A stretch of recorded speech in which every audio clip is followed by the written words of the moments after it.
Hello बच्चों, कैसे हो आप सब लोग। मैं निहारिका फिर से एक बार आप सब लोगों का स्वागत करती हूँ आपके अपने उदय बैच में।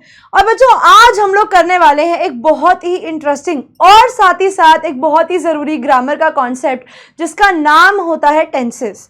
ठीक है बच्चों, तो ये टॉपिक जो है टेंसेस का, जिसको हम हमारी आज की क्लास में कवर करेंगे, ये हमारी इंग्लिश का सबसे इंपॉर्टेंट, सबसे महत्वपूर्ण टॉपिकों में से एक माना जाता है। ऐसा क्यों है? ऐसा क्यों है कि हम लोग टेंसेस को इतना इंपॉर्टेंस देते हैं? हम चाहते हैं कि बच्चे टेंसेस को बहुत अच्छे से समझ के करें, उसको हम लोग जानेंगे हमारे आज की क्लास में। और टेंसेस को कैसे सॉल्व करना होता है बच्चों, वो भी मैं आज को आप लोगों को आज इसी क्लास के अंदर बताने वाली हूँ। तो आइए स्टार्ट करते हैं बच्चों हमारे आज की क्लास, जिसमें हम लोग करेंगे टेंसेस को। तो हम लोगों ने पिछली क्लास में क्या किया था? तो बच्चों, हम लोगों ने पिछली क्लास के अंदर साउंड ऑफ म्यूजिक के चैप्टर के पार्ट 2 को, जिसका नाम था बिस्मिल्लाह खान की स्टोरी, उसको कंप्लीट किया था।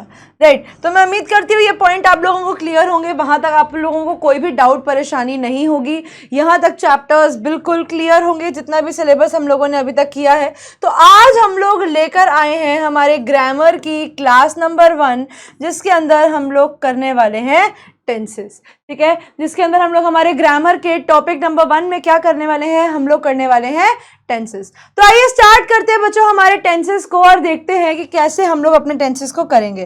तो एज यू कैन सी, आज हमारी क्लास में हम लोग टेंसेस एंड इट्स टाइप्स और क्या क्या टेंसेस होते हैं वो सब कवर करेंगे। तो सबसे पहली बात बच्चे समझना जरूरी ये है कि हम टेंस कहते किसको हैं। ठीक है, टेंस किसको कहा जाता है? टेंस का मतलब होता है बेटा टाइम, टाइम इन सेंस। जिस समय में आप जी रहे हो, जो समय चल रहा है, जो टाइम की सेंस होती है बच्चों, उसको कहा जाता है टेंस। ठीक है, तो time and sense basically means tense, जिस समय की आप बात करते हो। अब देखो, समय बच्चे हमारे पास 3 तरीके के होते हैं। सबसे पहले होता है हमारे पास पास्ट, जिसको हम लोग कहते हैं भूतकाल। ठीक है, भूतकाल यानी वो समय जो गुजर गया। दूसरा बच्चों हमारे पास आता है प्रेजेंट, जिसको हम लोग हिंदी में कहते हैं वर्तमान। तभी हमें हमेशा बोला जाता है कि वर्तमान में जियो, यानी प्रेजेंट में जियो। और तीसरा आता है बच्चों हमारे पास फ्यूचर। ठीक है, और फ्यूचर को हम लोग कहते हैं भविष्य। तो जब भी हम लोग टेंसेस की बात करेंगे ना बच्चों, हम इन 3 समय की कैटेगरीज की बात करेंगे, भूतकाल, वर्तमान और भविष्य। यानी जो चला गया वो पास्ट, जो चल रहा है वो प्रेजेंट, और जो आने वाला है वो फ्यूचर। अब ये बेटा, जब भी आप टेंसेस की बात करते हो तो याद रखना कि इन 3 टेंसेस के अंदर हमारे पास 4 कैटेगरीज होती हैं। ठीक है, जब भी आप टेंसेस की बात करते हो तो ये 3 टेंसेस के अंदर हमारे पास 4 कैटेगरीज होती हैं। वो 4 कैटेगरीज कौन सी होती हैं? सबसे पहली कैटेगरी बच्चे हमारे पास होती है सिंपल कैटेगरी। दूसरी कैटेगरी होती है हमारे पास कॉन्टिन्यूअस कैटेगरी। कॉन्टिन्यूअस कैटेगरी पर मैं आप लोगों को बताती हूँ क्या होता है। फिर एक होती है हमारे पास परफेक्ट कैटेगरी, और चौथी होती है बच्चों हमारे पास इन दोनों का मिश्रण, जिसको हम लोग कहते हैं perfect continuous. Perfect continuous category. ये 4 कैटेगरीज के अंदर बच्चों हमारा टेंस डिवाइडेड होता है, जिसको हम लोग आज की क्लास में करेंगे। सिंपल का मतलब होता है साधारण। जब आप कोई भी चीज को साधारण तरीके से बोलते हो तो वो सिंपल टेंस के टेंस में आता है। जब आप कॉन्टिन्यूअस की बात करते हो तो कोई भी एक्शन बच्चे पास्ट में, प्रेजेंट में या फ्यूचर में जब लगातार चलेगा तो आप लोग कहोगे कि वो कॉन्टिन्यूअस का केस है। यहाँ पर जब आप लोगों का एक्शन पूरा हो जाता है, एक्शन पूरा हो जाना, जब आप लोगों का एक्शन पूरा हो जाता है तो आप लोग कहते हो कि वो परफेक्ट कैटेगरी का है। और यहाँ पर लगातार चल कर पूरा होना। ठीक है, यहाँ पर लगातार चल कर पूरा होने के जो केस होते हैं बच्चों, उसको कहा जाता है आप लोगों के केस में परफेक्ट कॉन्टिन्यूअस। तो हम लोग आज की क्लास में क्या करने वाले हैं? हम ये पास्ट, प्रेजेंट और फ्यूचर को, इस टेंस को, इस टेंस को और इस टेंस को, इन चारों कैटेगरीज के साथ जोड़ेंगे और समझेंगे कि इनमें हम लोग किस तरीके के वाक्य बनाते हैं और साथ ही साथ वो वाक्य बनते कैसे हैं। ठीक है बच्चों, तो आइए स्टार्ट करते हैं हम लोग इस वाक्यों को बनाएंगे कैसे।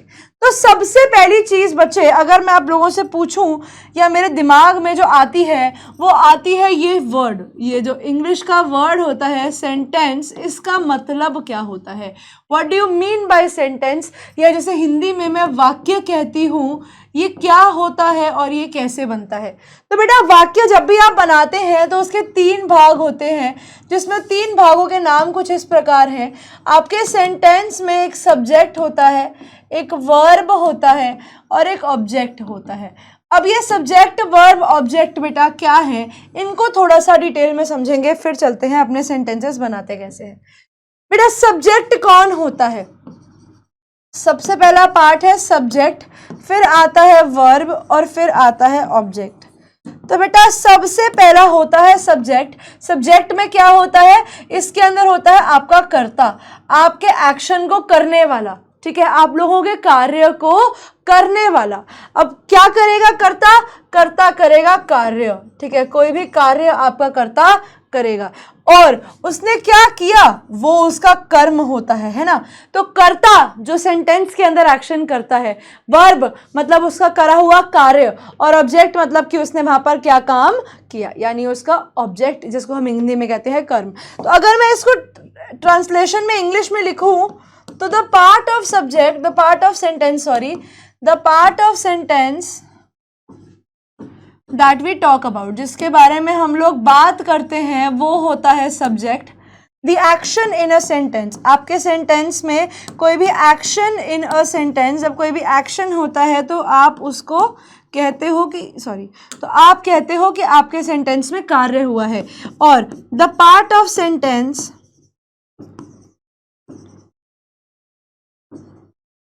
that tells about subject and verb, और ऑब्जेक्ट क्या है जो आपके सेंटेंस में सब्जेक्ट और वर्ब के बारे में आपको बाकी इंफॉर्मेशन दे, उसको हम लोग ऑब्जेक्ट कहते हैं। तो आपका सेंटेंस बेटा 3 हिस्सों में बनता है, सब्जेक्ट जिसके बारे में बात हो, वर्ब की वो क्या एक्शन कर रहा है, और ऑब्जेक्ट हिस्से का, सेंटेंस का वो हिस्सा जो आपको सब्जेक्ट के बारे में बताएगा। सेंटेंस बेटा कभी भी वर्ब के बिना नहीं बनेगा, आप लोग हमेशा याद रखेंगे। सेंटेंस सेंटेंस कभी भी वर्ब के बिना नहीं बनेगा, सेंटेंस में वर्ब का होना बहुत बहुत ज़रूरी है। तो बच्चे हमारे पास, अगर मैं आप लोगों को थोड़े बहुत वर्ब की कैटेगरी बताऊं, तो वर्ब भी हमारे पास जो होते हैं वो 2 तरीके के होते हैं। एक को हम लोग कहते हैं मेन वर्ब, ठीक है, एक वर्ब होता है हमारे पास मेन वर्ब, और एक होता है बच्चे हमारे पास हेल्पिंग वर्ब। अगर मैं आप लोगों को मेन वर्ब और हेल्पिंग वर्ब को अलग अलग करके समझाऊं तो आप ये मान के चलिए कि कोई भी ऐसा वर्ड जैसे ईट, प्ले, स्लीप, रिपीट, डांस, तो कोई भी ऐसा वर्ड जिसे पढ़ के आपको पता लग रहा है कि हाँ इसमें कुछ एक्शन हो रहा है, ऐसे वर्ड्स को मैं मेन वर्ब कहती हूँ।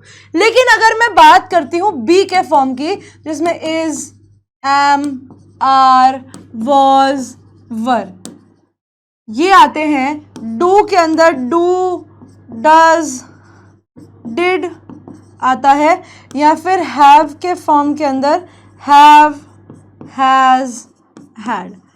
ये फॉर्म्स अगर लग रहे हैं हमारे सेंटेंस में तो इनको हम लोग हेल्पिंग HV कहते हैं, हेल्पिंग वर्ब कहते हैं। हेल्पिंग वर्ब्स का यूज क्या होता है बेटा, कभी कभी सेंटेंसेस में ऐसे केसेस आ जाते हैं जहां पर आपके पास मेन वर्ब नहीं होता। जैसे मैं कहती हूँ ताजमहल आगरा में है, अब यहाँ पर डायरेक्ट एक्शन तो नहीं हो रहा, लेकिन ताजमहल का आगरा में होना उसकी वास्तविकता को दिखा रहा है। तो यहाँ पर ये जो है इसके लिए मैं एक हेल्पिंग वर्ब यूज करूंगी जो कि बच्चे होगा इज, समझे। यानी ये होते हैं हेल्पिंग वर्ब्स जो हमारे वर्ब्स के साथ एक्स्ट्रा लगते हैं उनके मीनिंग को बताने के लिए, ठीक है। तो ये बचा था वर्ब। अब आते हैं हम लोग हमारी पहली कैटेगरी ऑफ टेंस के ऊपर, जिसको हम लोग कहते हैं सिंपल कैटेगरी, ठीक है। अब हम लोग बात करते हैं हमारी सिंपल कैटेगरी के अंदर, ठीक है। सबसे पहले हम लोग शुरू करेंगे सिंपल कैटेगरी के अंदर। सिंपल कैटेगरी के अंदर मैं आप लोगों को सबसे पहले बताऊंगी सिंपल प्रेजेंट टेंस, ठीक है। सबसे पहले मैं आप लोगों को बताऊंगी simple present tense. Simple present tense क्या होता है और इसमें कैसे कैसे सेंटेंसेस आते हैं। तो सबसे पहले बच्चे आप लोग नोट करेंगे इसके रूल को। इसका रूल कहता है कि सेंटेंस में एक सब्जेक्ट होगा, फिर V1 लगाओगे या V5 लगाओगे। अभी मैं आप लोगों को बताऊंगी ये V5 क्या होता है। V1 लगेगा या V5 लगेगा, फिर लगेगा ऑब्जेक्ट, सिंपल। अब ये V1 और V5 क्या है बेटा? V1 का मतलब होता है वर्ब, सिंपल, ठीक है, नो कुछ ऐड नहीं करना। और V5 होता है वर्ब के साथ S या ES को ऐड करना। अब ये V5 किसके साथ लगता है? ये V5 किसके साथ लगता है? तो बच्चे आप लोग हमेशा याद रखेंगे कि V5 हमेशा सिंगुलर के साथ लगता है, वो एक वचन के साथ लगता है, ठीक है। मैं यहाँ ब्रैकेट में लिख देती हूँ, ये हमेशा एक वचन के साथ लगता है, बहुवचन के साथ नहीं लगता। जैसे मैं आप लोगों को एक एग्जांपल देती हूँ और उसके बाद बताऊंगी कि ये कहाँ कहाँ पे यूज होते हैं, ठीक है। अच्छा पहले लिख लीजिए कि ये कहाँ कहाँ पे यूज होते हैं। सबसे पहला बेटा सिंपल प्रेजेंट टेंस आप लोगों के डेली एक्शंस को बताने के काम आता है। मान लीजिए कोई ऐसा काम जो आप डेली करते हैं, आपकी कोई हैबिट है तो आप लोगों की हैबिट बताने के काम आएगा, ठीक है। तीसरी चीज कोई भी यूनिवर्सल ट्रुथ को बताने के लिए काम आएगा, ठीक है। किसको बताने के लिए काम आएगा? कोई भी यूनिवर्सल ट्रुथ को, कोई भी ऐसी चीज जो दुनिया भर में सच मानी जाती है उसको बताने के लिए भी आप लोग इसी का यूज करेंगे।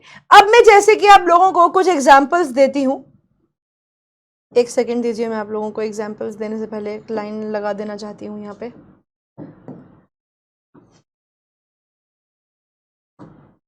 ठीक है, अब आपको मैं कुछ एग्जाम्पल्स देती हूँ। एग्जाम्पल्स जैसे सबसे पहले हिंदी में लिखते हैं, मैं सुबह ब्रश करता हूँ। अब भैया मेरा ब्रश करने का एक्शन तो मेरा डेली एक्शन है, हर दिन का एक्शन है, मैं सुबह ब्रश करता हूँ। तो अब मैं कैसे लिखूंगी? मैं आई, अब आई के साथ लगेगा बच्चे V1, I brush my teeth in the morning. यानी कोई भी ऐसा केस जिसके अंदर आप लोग बात करते हो कोई भी ऐसे एक्शन की जो डेली होता है, उसको आप लोग इसमें काउंट करोगे। जैसे कि मैंने आप लोगों को बोला कि ताजमहल इज इन आगरा। अब आप यहां पर एक चीज देखिए बच्चे, यहां पर कोई भी मेन वर्ब नहीं है, ठीक है। यहां पर कोई भी मेन वर्ब नहीं, जैसे यहां पर तो मेरे पास मेन वर्ब था, यहां पर मेरे पास मेन वर्ब नहीं है, लेकिन मैंने बोला ताजमहल आगरा में है। अब अगर मुझे बताना है कि वो वहां पर है तो मुझे उसके लिए है वर्ड तो लगाना पड़ेगा, मुझे उसकी वास्तविकता दिखानी पड़ेगी। तो वास्तविकता दिखाने के लिए ही मैंने यहाँ पर इज का यूज किया है। अगर मैं बोलूँ ताजमहल आगरा में, ताजमहल आगरा में, अब है नहीं लगाऊंगी तो पता कैसे चलेगा? तो यहां पर ये हेल्पिंग वर्ब के केस में लगा है। एक और चीज समझिए, V5 कहां लगता है? V5 जैसा मैंने आप लोगों को बोला, ये सिंगुलर सब्जेक्ट के साथ लगता है जब सेंटेंस में एक के बारे में बात की जाए। जैसे मैं कहती हूं जूली, जूली की स्पेलिंग में आप लोग जुलाई समझ लेंगे, जूली, ठीक है। जूली की बात हो रही है, जूली डांसेस वेरी वेल। अब यहां पर आपने एक स्टेटमेंट पास करी, ठीक है। आप लोगों ने क्या किया, जब आप कोई भी स्टेटमेंट पास करते हो, ठीक है, जब भी आप कोई स्टेटमेंट देते हो तो वो भी आप प्रेजेंट टेंस में ही लगाते हो। अब यहां पर देखो जूली कितनी, जूली एक, तो वर्ब के साथ मैं V5 यूज करूंगी। V5 का मतलब मैंने आप लोगों को बताया है कि वर्ब में S या ES लगेगा। एक और मैं आपको यूनिवर्सल ट्रुथ का एग्जाम्पल देती हूँ। यूनिवर्सल ट्रुथ का एग्जाम्पल लीजिए, जैसे सन राइजेस या राइज इन द ईस्ट। अब ये आप लोग मुझे बताएंगे कि यहाँ पर क्या लगेगा। आप लोग अपना समय ले सकते हैं, 30 सेकंड का समय लीजिए, मुझे इसका आंसर बताइए, फिर मैं आप लोगों को इसका आंसर बताती हूँ कि क्या होगा और क्यों होगा।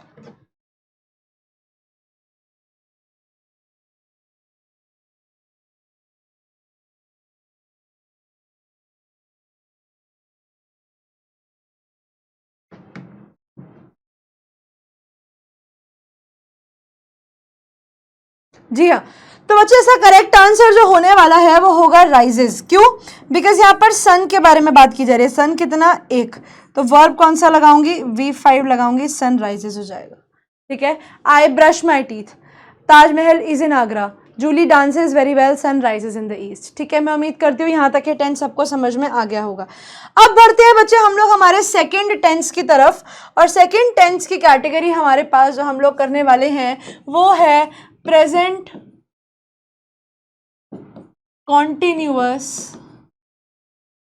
टेंस। प्रेजेंट कॉन्टिन्यूअस टेंस, यहां पर ना बच्चे एक वर्ड बार बार रिपीट हो रहा है, हमने पहले भी पढ़ा था, कॉन्टिन्यूअस। कॉन्टिन्यूअस का मतलब मैंने आप लोगों को बताया था किसी भी एक्शन का लगातार होना। ठीक है, लगातार होने को हम लोग क्या कहते हैं, हम लोग कहते हैं कि ये कॉन्टिन्यूअस टेंस है। कॉन्टिन्यूअस टेंस की पहचान क्या होती है, तो बच्चे कॉन्टिन्यूअस की पहचान होती है V4। ये V4 क्या होता है, V4 का मतलब होता है वर्ब के साथ जब भी ing लगाएंगे तो वो V4 कहलाता है। ठीक है, प्रेजेंट टेंस के अंदर अगर आपका सब्जेक्ट सिंगुलर है तो सिंगुलर सब्जेक्ट है, जैसे कि ही, शी, इट या एनी नाउन, कोई भी नाम, नेम, प्लेस, एनिमल, थिंग, तो उसके साथ आप लोग इज का यूज करेंगे। ठीक है, अगर आपके पास प्लूरल सब्जेक्ट है, प्लूरल सब्जेक्ट का मतलब होता है आपके पास वी लिखा है, दे लिखा है, एनीथिंग प्लूरल, उसके अलावा और कुछ भी बहुवचन के अंदर अगर आप लोगों को दिया गया है तो उसके साथ आप लोग आर का यूज करेंगे। और मान लीजिए आप लोगों को आई दिया गया है तो आई के साथ आप लोग एम का प्रयोग करेंगे। यानी अगर सिंपल भाषा में मैं इस टेंस का रूल बनाती हूं, तो बच्चे रूल बनेगा कुछ ऐसा, सब्जेक्ट प्लस इज, एम या आर, डिपेंडिंग अपॉन कि क्या सब्जेक्ट दिया गया है, फिर आप लोग लगाएंगे V4 का मतलब होता है वर्ब के साथ ing प्लस ऑब्जेक्ट। ठीक है, एग्जाम्पल लीजिए। ठीक है, इसकी पहचान पता क्या होती है, कर, रहा, रही, रहे हैं। ठीक है, जैसे कि मैं आप लोगों को एग्जाम्पल दूं, मान लो मैं कहती हूं श्याम साइकिल चला रहा है, तो हम कैसे लिखेंगे इसको, शाम कितना, एक, तो इज लगाऊंगी। चलाने के लिए मैं क्या वर्ड यूज करूंगी, राइडिंग अ बाइसिकल। ठीक है, Shyam is riding a bicycle. एक और एग्जाम्पल लीजिए, एग्जाम्पल नंबर 2 लेते हैं। एग्जाम्पल नंबर 2 लेते हैं हम, अब प्लूरल लेते हैं, जैसे मैं कहती हूं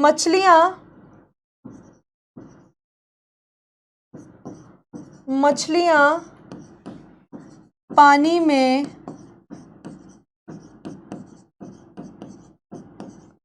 तैर रही हैं, तो ये कैसे बनेगा, फिशेज आर, क्योंकि फिशेज प्लूरल है तो आर लगाऊंगी, स्विमिंग इन द वाटर, पानी लिखा है तो मैं वाटर लिखूंगी, तालाब लिखा होता तो मैं पॉन्ड लिखती। Fishes are swimming in the water. अब मुझे जैसे मैं पढ़ा रही हूं, आई एम स्टडिंग, मान लो स्टडिंग इंग्लिश, मैं इंग्लिश पढ़ रही हूँ, आई एम स्टडिंग इंग्लिश। अगर मुझे कहना है मैं इंग्लिश पढ़ा रही हूँ तो वैसे होता आई एम टीचिंग इंग्लिश। समझे? यहां तक मैं उम्मीद करती हूँ किसी भी बच्चे को कोई भी डाउट नहीं होगा। आगे बढ़ते हैं और अगला टेंस देखते हैं। इसमें बेटा वो एक्शंस आते हैं जो लगातार होते हैं, ठीक है, जो प्रेजेंट में इस समय पे लगातार चल रहे होते हैं। ऐसे केसेस को हम लोग प्रेजेंट कॉन्टिन्यूअस के केस में डालते हैं।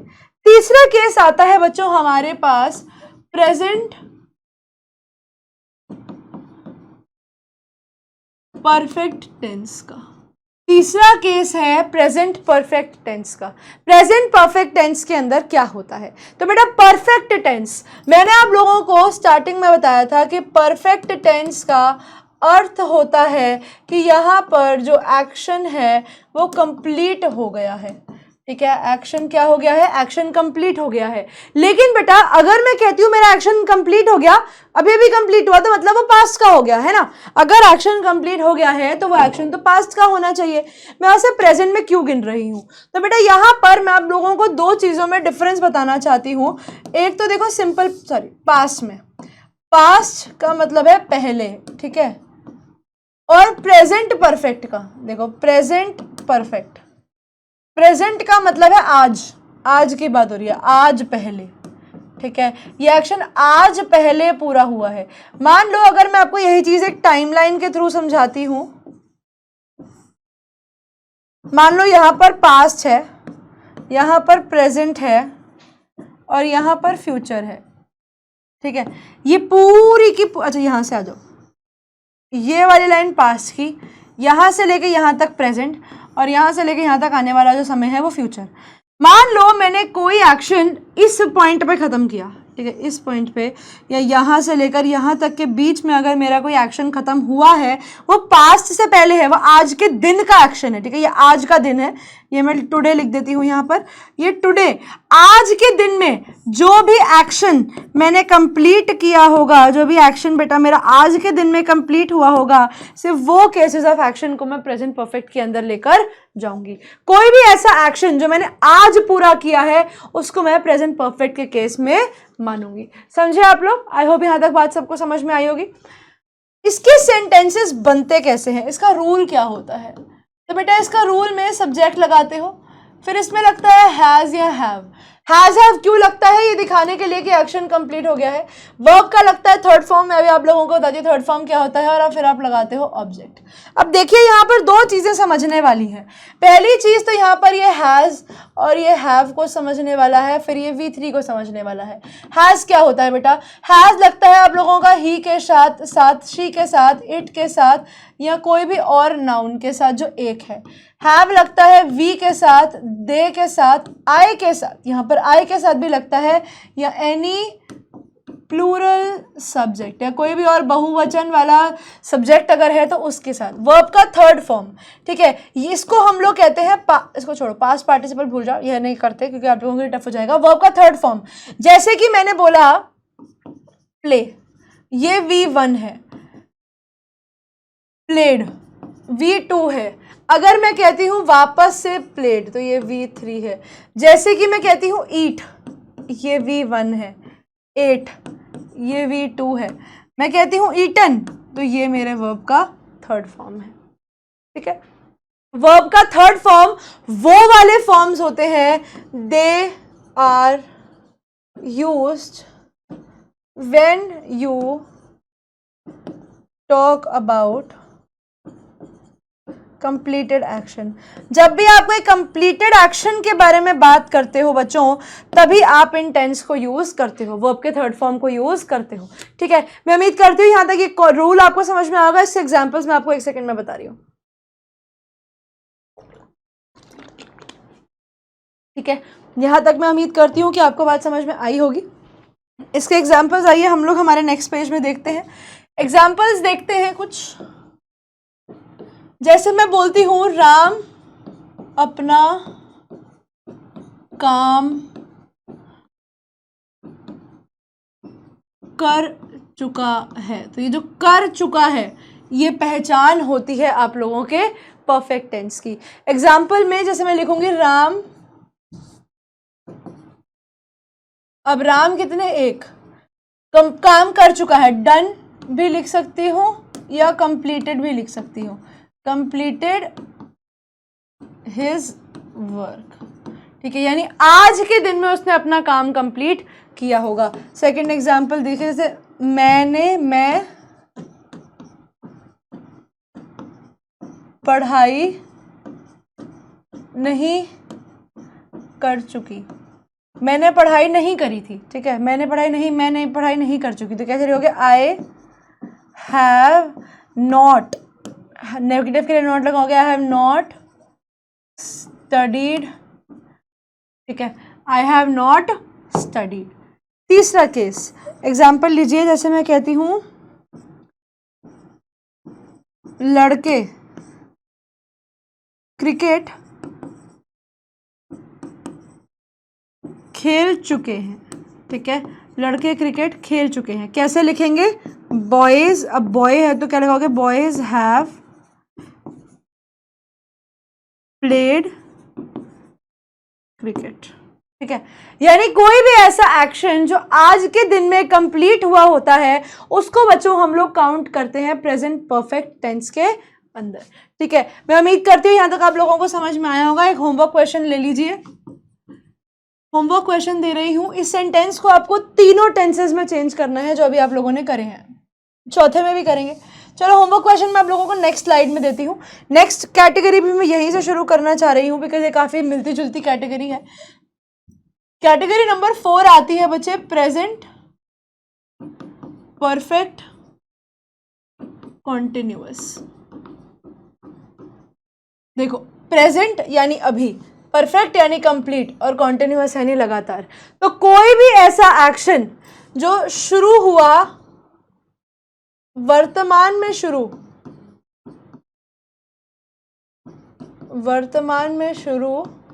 आज के दिन में शुरू हुआ, आज चलेगा, आज ही चलेगा और अभी भी चल रहा है, ठीक है, और अभी भी चल रहा है। कोई भी ऐसा एक्शन जो आज के दिन पे शुरू होना था वर्तमान में शुरू, आज ही चलेगा और आज ही चलता रहेगा। इसकी क्या पहचान होती है? इसकी क्या पहचान होती है? तो बेटा इसके अंदर सब्जेक्ट लगाओगे, फिर हैज और हैव लगाओगे दिखाने के लिए परफेक्ट टेंस को, ठीक है। उसके बाद एक वर्ड लगेगा बीन और फिर लगेगा वर्ब का फोर्थ फॉर्म। ये लगता है कॉन्टिन्यूअस दिखाने के लिए और ये लगता है बेटा परफेक्ट दिखाने के लिए, ठीक है। उसके बाद इसमें लगता है सिंस या फॉर, ये बहुत जरूरी है। फिर लगता है ऑब्जेक्ट, ठीक है। इसका रूल मैं आप लोगों को सेंटेंस के साथ समझाऊंगी ताकि आप लोगों को कहानी समझ में आए। उससे पहले एक बार ये समझेंगे कि ये जो दो वर्ड्स आते हैं हमारे पास, सिंस और फॉर, इन दोनों का क्या यूज है, ठीक है। आइए समझते हैं कि सिंस और फॉर का हमारे सेंटेंस के अंदर क्या यूज होता है। देखिए, सिंस और फॉर को समझना है तो ध्यान लगाएंगे, एक वर्ड लिखेंगे सिंस और यहां पर हम लिखेंगे फॉर। तो आइए समझते हैं सिंस और फॉर में क्या फर्क है। बेटा सिंस हमेशा से ना एक पॉइंट ऑफ टाइम को दिखाता है। क्या करता है ये? पॉइंट ऑफ टाइम को दिखाता है, ठीक है, समय को दिखाता है, एक निर्धारित समय को दिखाता है। जैसे कि मैं कहूं सिंस 1991, सिंस मंडे, ठीक है, सिंस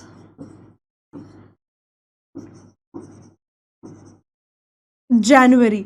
ये देखो 1991 एक समय की बात है, मंडे एक पर्टिकुलर दिन की बात है, जनवरी एक पर्टिकुलर टाइम की बात है। लेकिन जब मैं बात करती हूँ बेटा फॉर की, तो ये मुझे पीरियड ऑफ टाइम बताता है, ठीक है। ये मुझे क्या बताता है? ये मुझे पीरियड ऑफ टाइम बताता है, यानी इसके अंदर मेरे पास कोई ड्यूरेशन होती है, कोई पाबंदी समय होता है। जैसे कि एग्जाम्पल से मैं आप लोगों को कहूँ, ठीक है,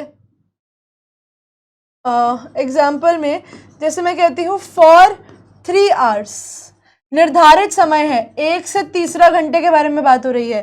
फॉर 11 ईयर्स, 11 साल, पहले साल से लेकर 11 साल के बारे में बात हो रही है। फॉर 3 डेज, 8 डेज कर देते हैं, चलो फॉर 8 डेज। तो यहाँ पर पहले दिन से लेकर 8वें डे के बारे में बात हो रही है, या ईयर के बारे में बात हो रही है, या आर के बारे में बात हो रही है। मान लो मैं लिखती हूँ फॉर 30 मिनट्स, तो यानी यहाँ पर पहले से तीसरे मिनट की बात हो रही है। जहां पर बच्चे आपके पास एक पीरियड ऑफ टाइम हो वहां पर आप फॉर का यूज करते हैं, और जहां पर आपके पास एक पॉइंट ऑफ टाइम होता है वहां पर आप लोग सिंस का यूज करते हैं। अब जैसे यहां पर मैं आप लोगों को बता देती हूँ, ये डेज में ईयर्स के साथ और मंथ के साथ, ठीक है, मंथ के नाम के साथ ये यूज होता है सिंस। अगर सिंपल टर्म्स में बात की जाए तो यहाँ पर आवर्स में मिनट्स बताने के लिए, ठीक है, डेज बताने के लिए, वहां पर डेज का नाम है, ठीक है, यहां पर नंबर ऑफ डेज बताने के लिए, ठीक है, नंबर ऑफ डेज बताने के लिए, नंबर ऑफ डेज, ईयर्स या मंथ बताने के लिए आप हमेशा फॉर का यूज करेंगे, समझे? ठीक है, अब इनके सेंटेंस बनते कैसे हैं, आइए एक सेंटेंस का एग्जांपल ले लेते हैं, इसके सेंटेंस का एग्जांपल ले लेते हैं। जैसे कि मैं कहती हूं she has been sleeping since 4 PM, since 4 AM। चलो, she has been sleeping since 4 AM। देखो, शी हैज बीन स्लीपिंग मतलब पहले आज सुबह से सोना उसने शुरू किया और अभी तक सो रही है, ठीक है, इसका मतलब क्या है, अभी तक सो रही है। अब देखिए यहां पर है सिंस 4 AM, प्रॉपर टाइम दे रखा है, तो इसीलिए मैंने क्या यूज किया, सिंस यूज किया। जैसे मैं कहती हूं Rohan has been sitting for 5 hours। Rohan को बैठे बैठे 5 घंटे हो चुके हैं। पीरियड ऑफ टाइम को बता रहा है, कितना समय हो गया, 5 घंटे का समय उसको यहाँ बैठे बैठे हो गया है। क्या बता रहा है वो, यहाँ पर हमें पीरियड ऑफ टाइम बता रहा है। Rohan has been sitting for 5 hours, अभी भी बैठा हुआ है, इसका मतलब ये है कि अभी भी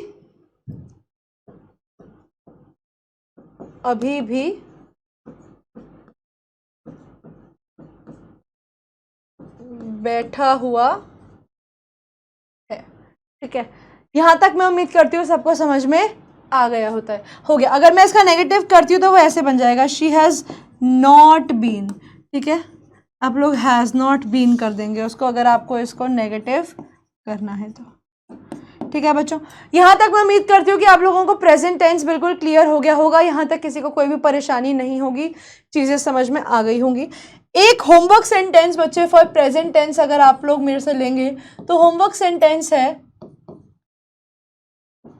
राम कुक्स, नहीं, राजा कुक्स फूड फॉर पीपल। राजा लोगों के लिए खाना बनाता है।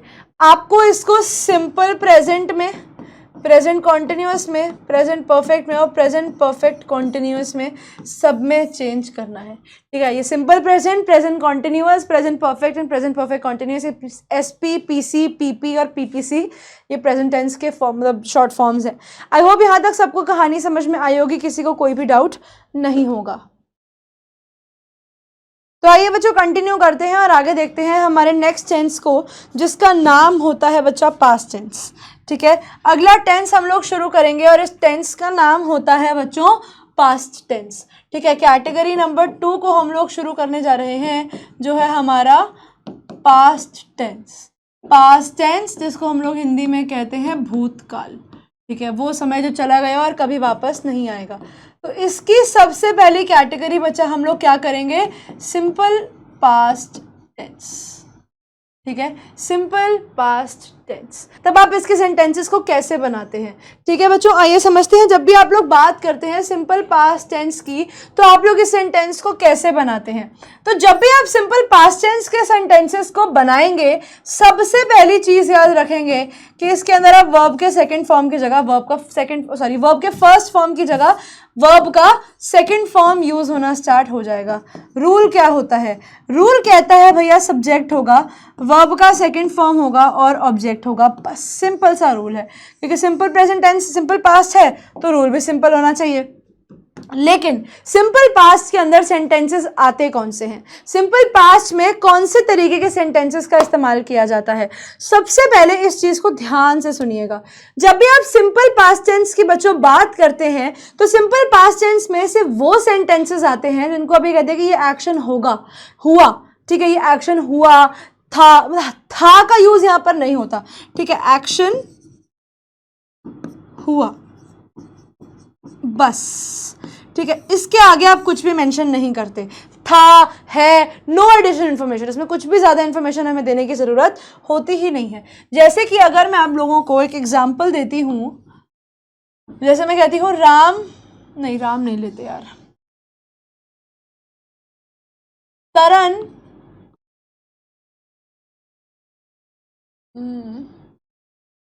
ने खाना खाया, तरन ने खाना खाया। अब इसने खाना खाया, ये नहीं पता कब खाया, क्यों खाया, तो हम ऐसे सेंटेंसेस को सिंपल पास्ट के केस में मान के चलते हैं। तो हम इसे कैसे लिखेंगे, तरन एट, ईट का क्या हो जाएगा, एट फूड। एक और लो, जैसे मैं कहती हूं पिंकी ने डॉल से खेला, पिंकी ने डॉल से खेला। कैसे लिखेंगे, Pinky played with a doll. क्यों लगाया, क्योंकि पास्ट टेंस की बात हम लोग कर रहे थे। इसमें एक बहुत बहुत बहुत जरूरी चीज आती है बच्चों, इसके नेगेटिव सेंटेंसेस, ठीक है, इसके नेगेटिव केस को समझना बहुत ज़रूरी है। जब आप इसका नेगेटिव बनाते हो तो आप सब्जेक्ट लगाते हो, फिर एक वर्ड लगता है बच्चे डिड नॉट, और डिड नॉट के बाद लगता है वर्ब का फर्स्ट फॉर्म। बहुत ज़रूरी है, ये गलती करोगे तो पेपर में नंबर कटवा के आ जाओगे। देखो हम लोग कभी कभी क्या बोलते हैं, यार आई डिडंट न्यू यार, तो बेटा जब आप बोलते हो ना आई डिडंट न्यू तो वो गलत हो जाता है, क्योंकि आई डिडंट न्यू जैसी कोई भी चीज़ नहीं होती, हमेशा डिड के साथ वर्ब का फर्स्ट फॉर्म लगता है। तो जैसे मेरे को यहाँ पर लिखना है Seema played with a doll, मुझे इसका sorry Pinky played with a doll, मुझे इसका नेगेटिव करना है, मैं कैसे लिखूंगी, पिंकी, अब डिड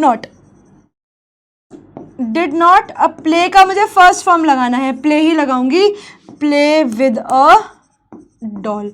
ये बेटा सही सेंटेंस है। अगर मैं यहां पर डिड नॉट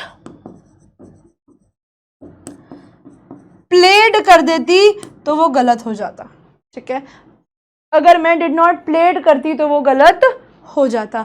वैसे ही आप लोग इस चीज को भी याद रखेंगे प्रेजेंट के केस के अंदर भी, अगर मैं प्रेजेंट टेंस की बात करती हूं तो प्रेजेंट टेंस के अंदर सेंटेंसेस को नेगेटिव करने के लिए, जिसके अंदर सेंटेंस में मेन वर्ब दिया होता है, उसके अंदर आप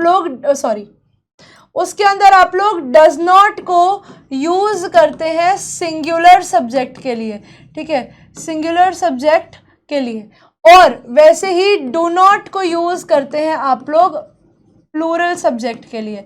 लेकिन एक और चीज को हमेशा अपने दिमाग में रखना कि भले ही वहां पर दिया हो डिड, डू या डज, इनके साथ हमेशा V1 ही लगेगा, ठीक है, इनके साथ हमेशा V1 ही लगेगा। अब मैं पीछे जाकर अगर आपको एक एग्जाम्पल दूं, अगर आप पीछे आए और एक एग्जाम्पल लें सिंपल प्रेजेंट टेंस का, अगर सेंटेंस यहाँ पर दिया है जूली डांसेस वेरी वेल, ठीक है, तो यहाँ पर सेंटेंस अगर हमें दिया गया है जूली डांसेस वेरी वेल, एक बार बनाते हैं यहाँ पर, इधर ही इसका नेगेटिव देख लीजिए, सेंटेंस है जूली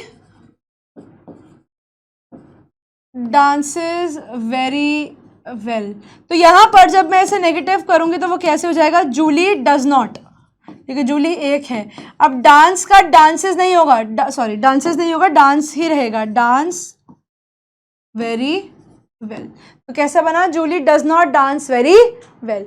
तो यानी आप जब भी डज नॉट लगाएंगे या डू नॉट लगाएंगे तो आप अपने वर्ब को फर्स्ट फॉर्म में ले आएंगे। याद रखना, ये नहीं करोगे तो नंबर कट जाएंगे।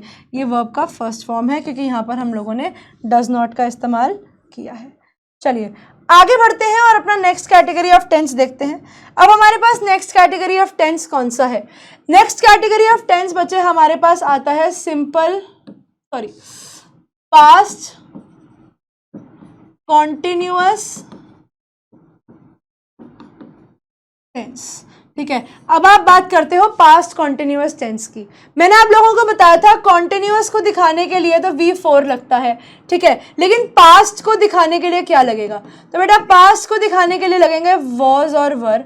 वॉज लगेगा वही जो हमारी जो चीजें इसके साथ लग रही थी, ही, शी, इट या कोई भी नाउन या आई, तो ये भी लग सकता है। वर्क के साथ क्या लगता है, वी, दे यू, या कुछ भी और प्लूरल सब्जेक्ट अगर कोई है तो उसके साथ वर लगेगा।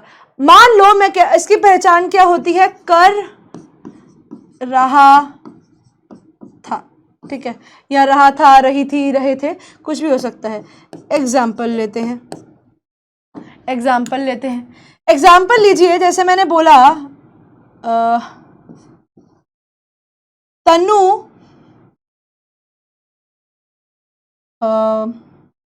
हंस रही थी। मैंने बोला तन्नू हंस रही थी, तो कैसे बनेगा, तन्नू क्योंकि एक है वॉज लाफिंग, तन्नू क्या कर रही थी, Tannu was laughing.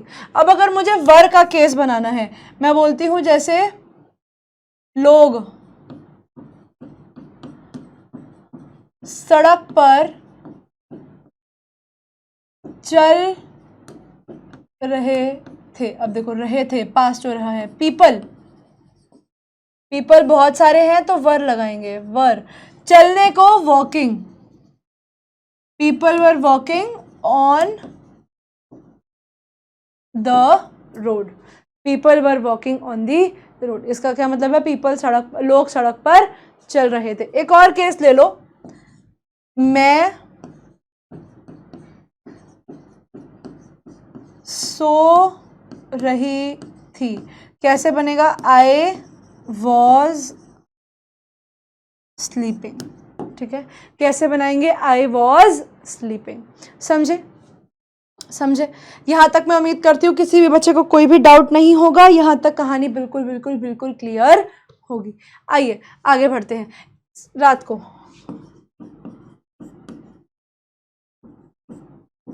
In the night,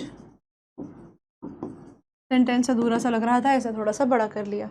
चलिए अगले केस की तरफ बढ़ते हैं और अगला केस देखते हैं। अगला केस आता है हमारे पास तीसरे कैटेगरी के अंदर, जिसको हम लोग कहते हैं पास्ट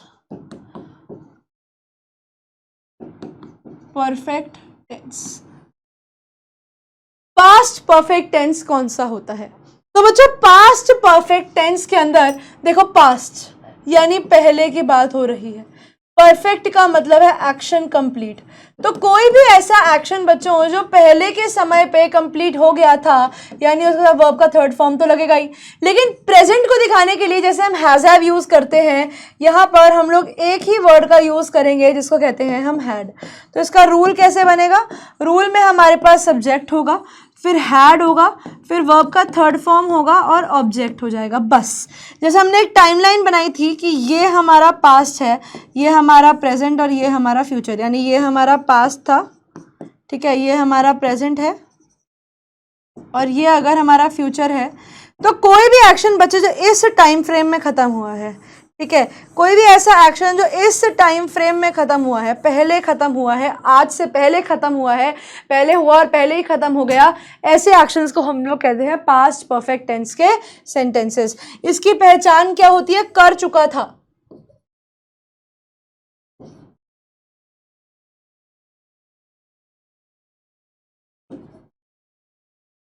कर चुका था। जैसे कि मैं एग्जांपल अगर लूं आप लोगों के लिए,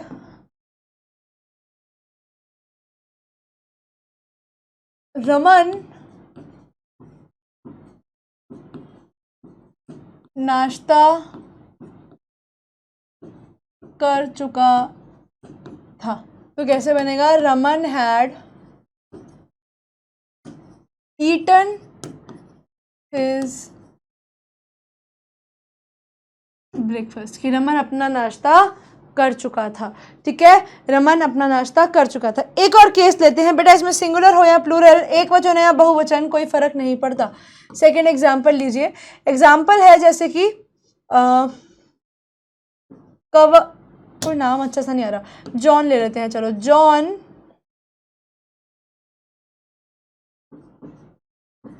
पढ़ाई करके सो चुका था, sorry, John had slept, John सो चुका था आफ्टर स्टडिंग, पढ़ने के बाद जॉन सो चुका था। समझे बच्चों?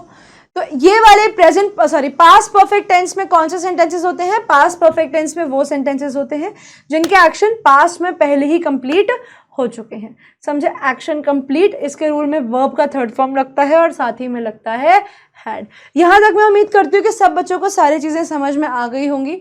किसी को कोई भी डाउट है तो प्लीज आप लोग मुझे कॉमेंट बॉक्स में बता सकते हैं। ठीक है बच्चों, यहां तक मैं उम्मीद करती हूँ कि आप लोगों को प्रेजेंट टेंस बिल्कुल क्लियर हो गया होगा। यहां तक किसी को कोई भी परेशानी नहीं होगी, चीजें समझ में आ गई होंगी। एक होमवर्क सेंटेंस बच्चे फॉर प्रेजेंट टेंस अगर आप लोग मेरे से लेंगे तो होमवर्क सेंटेंस है राम कुक्स नहीं, राजा कुक्स फूड फॉर पीपल। राजा लोगों के लिए खाना बनाता है। आपको इसको सिंपल प्रेजेंट में, प्रेजेंट कॉन्टिन्यूअस में, प्रेजेंट परफेक्ट में और प्रेजेंट परफेक्ट कॉन्टिन्यूअस में सब में चेंज करना है। ठीक है, ये simple present, present continuous, present perfect and present perfect continuous, SP, PC, PP और पीपीसी ये प्रेजेंट टेंस के फॉर्म मतलब शॉर्ट फॉर्म्स हैं। आई होप यहाँ तक सबको कहानी समझ में आई होगी, किसी को कोई भी डाउट नहीं होगा। तो आइए बच्चों कंटिन्यू करते हैं और आगे देखते हैं हमारे नेक्स्ट टेंस को, जिसका नाम होता है बच्चा पास्ट टेंस। ठीक है, अगला टेंस हम लोग शुरू करेंगे और इस टेंस का नाम होता है बच्चों पास्ट टेंस। ठीक है, कैटेगरी नंबर 2 को हम लोग शुरू करने जा रहे हैं, जो है हमारा पास्ट टेंस। पास्ट टेंस जिसको हम लोग हिंदी में कहते हैं भूतकाल। ठीक है, वो समय जो चला गया और कभी वापस नहीं आएगा। तो इसकी सबसे पहली कैटेगरी बच्चा हम लोग क्या करेंगे? Simple past tense. ठीक है, सिंपल पास्ट टेंस। जब आप बात करते हो बाबू सिंपल पास्ट टेंस की, तब आप इसके सेंटेंसेस को कैसे बनाते हैं? ठीक है बच्चों, आइए समझते हैं। जब भी आप लोग बात करते हैं सिंपल पास्ट टेंस की, तो आप लोग इस सेंटेंस को कैसे बनाते हैं? तो जब भी आप सिंपल पास्ट टेंस के सेंटेंसेस को बनाएंगे, सबसे पहली चीज याद रखेंगे कि इसके अंदर आप वर्ब के सेकंड फॉर्म की जगह वर्ब के फर्स्ट फॉर्म की जगह वर्ब का सेकंड फॉर्म यूज होना स्टार्ट हो जाएगा। रूल क्या होता है? रूल कहता है भैया सब्जेक्ट होगा, वर्ब का सेकंड फॉर्म होगा और ऑब्जेक्ट होगा। बस सिंपल सा रूल है, क्योंकि simple present tense simple past है तो रूल भी सिंपल होना चाहिए। लेकिन सिंपल पास्ट के अंदर सेंटेंसेस आते कौन से हैं? सिंपल पास्ट में कौन से तरीके के सेंटेंसेस का इस्तेमाल किया जाता है? सबसे पहले इस चीज को ध्यान से सुनिएगा। जब भी आप सिंपल पास्ट टेंस की बच्चों बात करते हैं, तो सिंपल पास्ट टेंस में से वो सेंटेंसेस आते हैं जिनको अभी कहते हैं कि ये एक्शन होगा, हुआ। ठीक है, ये एक्शन हुआ, था का यूज यहां पर नहीं होता। ठीक है, एक्शन हुआ बस। ठीक है, इसके आगे आप कुछ भी मेंशन नहीं करते। था, है, नो एडिशनल इन्फॉर्मेशन, इसमें कुछ भी ज्यादा इन्फॉर्मेशन हमें देने की जरूरत होती ही नहीं है। जैसे कि अगर मैं आप लोगों को एक एग्जांपल देती हूं, जैसे मैं कहती हूं राम नहीं लेते यार, तरन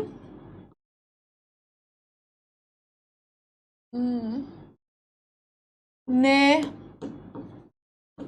खाना खाया। तरन ने खाना खाया। अब इसने खाना खाया, ये नहीं पता कब खाया, क्यों खाया, तो हम ऐसे सेंटेंसेस को सिंपल पास्ट के केस में मान के चलते हैं। तो हम इसे कैसे लिखेंगे? तरन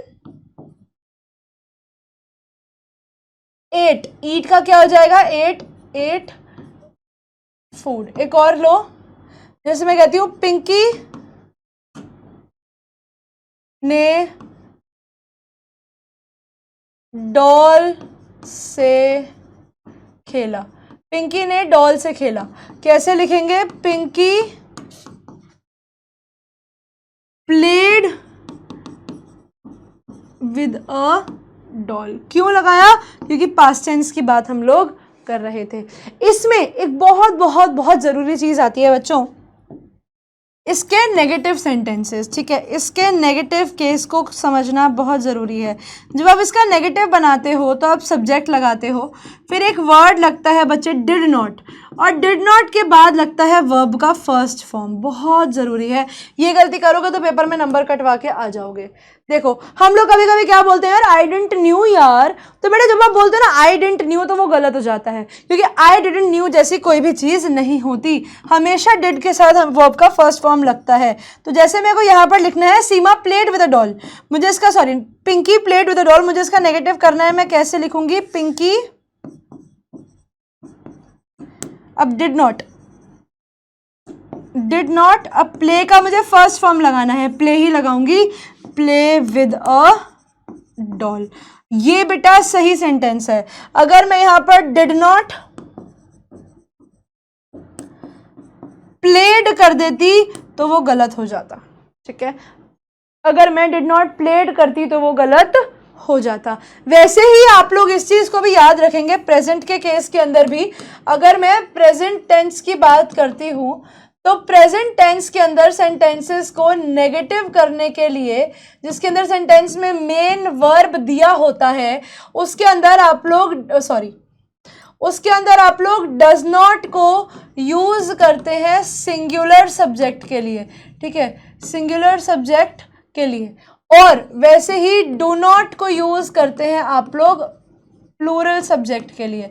लेकिन एक और चीज को हमेशा अपने दिमाग में रखना कि भले ही वहां पर दिया हो डिड, डू या डज, इनके साथ हमेशा V1 ही लगेगा, ठीक है, इनके साथ हमेशा V1 ही लगेगा। अब मैं पीछे जाकर अगर आपको एक एग्जाम्पल दूं, अगर आप पीछे आए और एक एग्जाम्पल लें सिंपल प्रेजेंट टेंस का, अगर सेंटेंस यहाँ पर दिया है जूली डांसेस वेरी वेल, ठीक है, तो यहाँ पर सेंटेंस अगर हमें दिया गया है जूली डांसेस वेरी वेल, एक बार बनाते हैं यहाँ पर, इधर ही इसका नेगेटिव देख लीजिए, सेंटेंस है जूली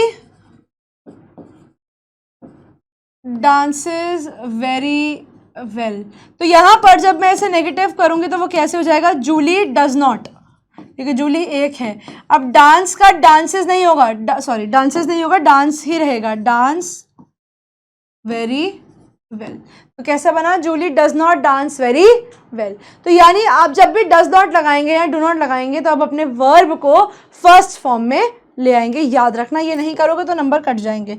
ये वर्ब का फर्स्ट फॉर्म है क्योंकि यहाँ पर हम लोगों ने डज नॉट का इस्तेमाल किया है। चलिए आगे बढ़ते हैं और अपना नेक्स्ट कैटेगरी ऑफ टेंस देखते हैं। अब हमारे पास नेक्स्ट कैटेगरी ऑफ टेंस कौन सा है, नेक्स्ट कैटेगरी ऑफ टेंस बच्चे हमारे पास आता है पास्ट कॉन्टिन्यूअस टेंस, ठीक है। अब आप बात करते हो पास्ट कॉन्टिन्यूअस टेंस की, मैंने आप लोगों को बताया था कॉन्टिन्यूअस को दिखाने के लिए तो V4 लगता है, ठीक है, लेकिन पास्ट को दिखाने के लिए क्या लगेगा, तो बेटा पास्ट को दिखाने के लिए लगेंगे वॉज और वर।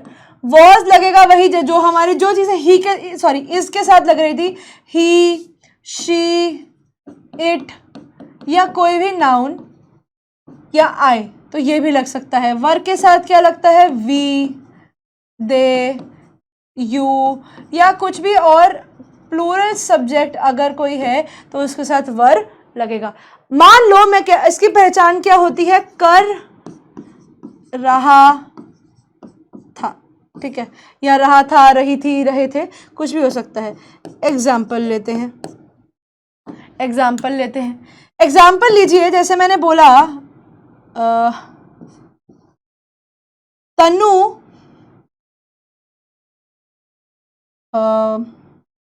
हंस रही थी, मैंने बोला तन्नू हंस रही थी, तो कैसे बनेगा, तन्नू क्योंकि एक है वॉज लाफिंग, तन्नू क्या कर रही थी, तन्नू वॉज लाफिंग। अब अगर मुझे वर का केस बनाना है, मैं बोलती हूं जैसे लोग सड़क पर चल रहे थे, अब देखो रहे थे पास्ट हो रहा है, पीपल बहुत सारे हैं तो वर लगाएंगे, वर। चलने को walking, people were walking on the road, people were walking on the road. इसका क्या मतलब है, लोग सड़क पर चल रहे थे। एक और केस ले लो, मैं सो रही थी, कैसे बनेगा, आई वॉज स्लीपिंग। ठीक है, कैसे बनाएंगे, आई वॉज स्लीपिंग। समझे? यहां तक मैं उम्मीद करती हूँ किसी भी बच्चे को कोई भी डाउट नहीं होगा, यहां तक कहानी बिल्कुल बिल्कुल बिल्कुल क्लियर होगी। आइए आगे बढ़ते हैं। रात को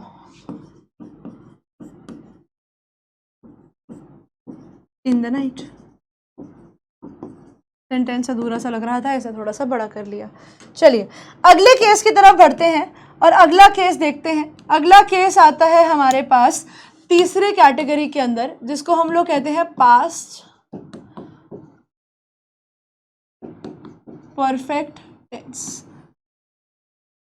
पास्ट परफेक्ट टेंस कौन सा होता है? तो बच्चों पास्ट परफेक्ट टेंस के अंदर देखो, पास्ट यानी पहले की बात हो रही है, परफेक्ट का मतलब है एक्शन कंप्लीट। तो कोई भी ऐसा एक्शन बच्चों जो पहले के समय पे कंप्लीट हो गया था, यानी उसका वर्ब का थर्ड फॉर्म तो लगेगा ही। लेकिन प्रेजेंट को दिखाने के लिए जैसे हम हैज हैव यूज करते हैं, यहाँ पर हम लोग एक ही वर्ड का यूज करेंगे जिसको कहते हैं हम हैड। तो इसका रूल कैसे बनेगा, रूल में हमारे पास सब्जेक्ट होगा, फिर हैड होगा, फिर वर्ब का थर्ड फॉर्म होगा और ऑब्जेक्ट हो जाएगा। बस जैसे हमने एक टाइमलाइन बनाई थी कि ये हमारा पास्ट है, ये हमारा प्रेजेंट और ये हमारा फ्यूचर, यानी ये हमारा पास्ट था, ठीक है, ये हमारा प्रेजेंट है और ये अगर हमारा फ्यूचर है, तो कोई भी एक्शन बच्चे जो इस टाइम फ्रेम में खत्म हुआ है, ठीक है, कोई भी ऐसा एक्शन जो इस टाइम फ्रेम में खत्म हुआ है, पहले खत्म हुआ है, आज से पहले खत्म हुआ है, पहले हुआ और पहले ही खत्म हो गया, ऐसे एक्शंस को हम लोग कहते हैं पास्ट परफेक्ट टेंस के सेंटेंसेस। इसकी पहचान क्या होती है, कर चुका था।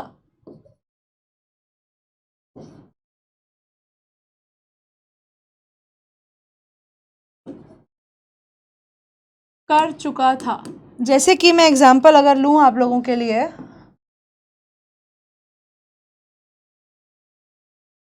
रमन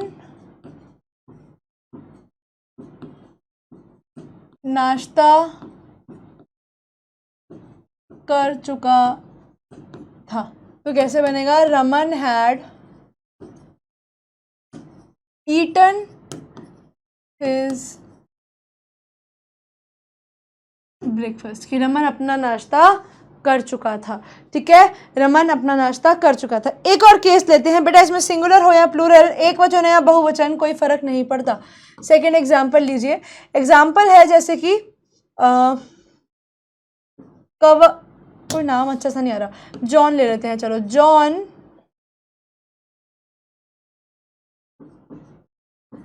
पढ़ाई करके सो चुका था। Sorry, John had